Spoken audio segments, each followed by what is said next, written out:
Treasury Note 1861 rare serial 1111. Look it over, gentlemen, a piece of history here. I have 4. Do I hear 5? 5. 4 in the room looking for 5. 4 1/4, 4.50, 4 3/4. Look sharp now. 4 even holding strong. Going once, going twice. Sold, sold, sold to 4 Collector. Welcome to 4 Collector channel. I am sharing with you this recent purchase at the Heritage Auctions. You are looking at the $5 Treasury Note series of 1891. In the hobby, we call these coin notes, and once you understand the history printed right here on the paper, you will understand why this is a must-have for collectors. Let's start with the face of the note. Staring back at us from that central oval engraving is Major General George Henry Thomas. If you aren't a Civil War buff, that name might not ring a bell, but it should. They called him the Rock of Chickamauga. He was a Virginian who stayed loyal to the Union, a choice that cost him his family but saved the Union Army from total disaster. The portraiture here is classic Bureau of Engraving and Printing work, stoic, detailed, and framed by that intricate lathe work. Look at the large Roman numeral V on the left and the numeric 5 on the right. Out of all the other notes in this series, this one I feel has the best look, and that has to do with how the portrait sits in the middle, and all the text and design on both sides make it a superb and strikingly balanced design. But the real story isn't just the man, it's the obligation. Look closely at the text.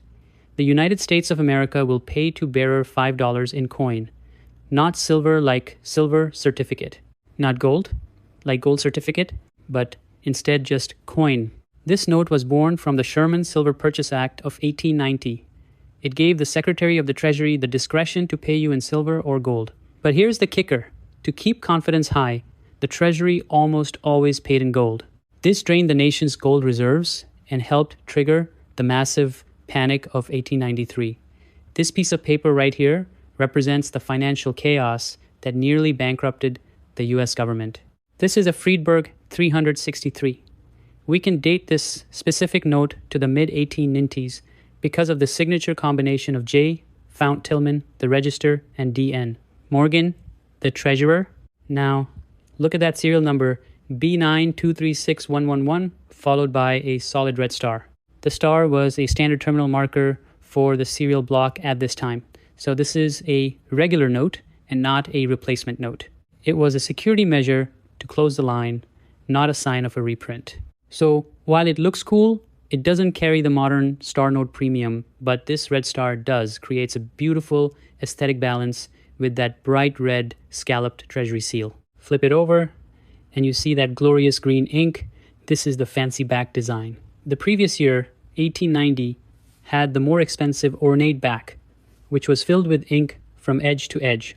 They realized that was too busy and actually made counterfeiting easier to hide. So for 1891, they opened it up. You have complex spirograph geometric patterns, but more white space. Glad to add this to my collection. Thank you for watching. Keep collecting. People always ask me what I do when I am not training. I watch this channel on YouTube, -4 Collector. Old paper money, vintage artwork, and the stories behind them. Tune in, check it out. You too will be hooked. Highly recommend it. Subscribe to 4 Collector and thank me later.